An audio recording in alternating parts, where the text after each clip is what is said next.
These are some of the best bars / episodes from Bar Rescue.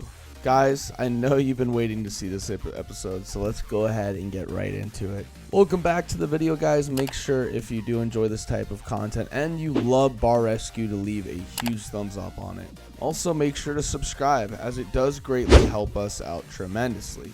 Now let's go ahead and get right into it. This whole thing is a fire hazard.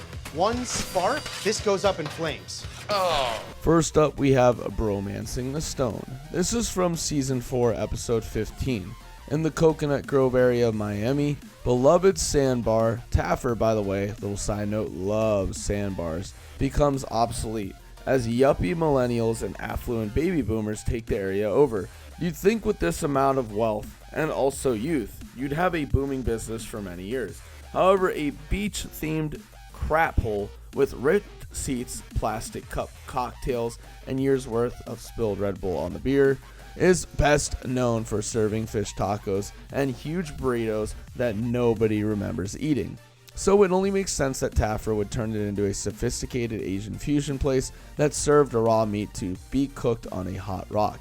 He rechristens it the Hot Rock because of this, and also installs TVs above every table and the show Lava, which is also Hot Rocks. Taffer and his crew use the word sophisticated more times than they say the F word in Scarface. They also get sophisticated by using frozen juice spheres instead of ice cubes. Someday this will be yours, one of the owners says to his baby. You can see the kid cringe if you look close enough.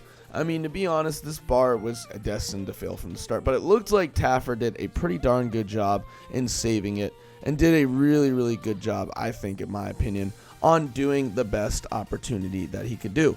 I mean, he did save a failing bar that literally was struggling to get customers with the amount of service that they had around them, and he turned it into an actual decent represented bar. Still, pretty cool and really cool experience. Dirty, this looks like a sweatband. There's no way I would want to take a puff from one of those hoses. I'm gonna head to the bathroom. Next up, we have Critters and Quitters. When tasked with remodeling a private smokers club that looks like a YFW hall that hasn't been cleaned out since the Korean War, you'd think discovering the rafters are infested with raccoons could have inspired a petting zoo themed rescue. For real though, I mean, when they first got to the bar, this was disgusting. It looked like this hadn't been cleaned since the days of World War I. However, no, Taffer keeps the whole smoker theme there because there's money in letting old people smoke inside. He takes the members only concept of Casey's Bar and turns it into a Johnson County line, redoing the joint to look like a speakeasy. If a speakeasy opened up in a garage next to a gas station, do it over again. The best touch, however, from this episode, a pool table that's also a buffet. Honestly, it looks like a terrible strip club with a Playboy theme, right down to a pervy old owner in a red smoking jacket, which, yes, isn't any fun as well. This episode brought shivers down my spine, as I just didn't know what to think of it.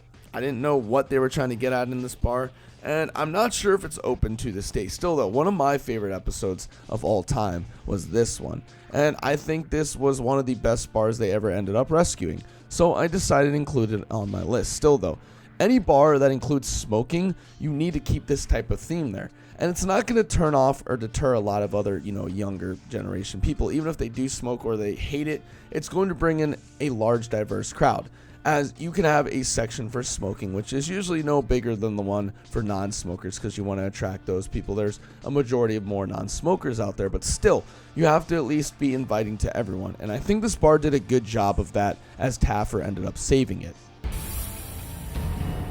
John, I want you to take a look at this.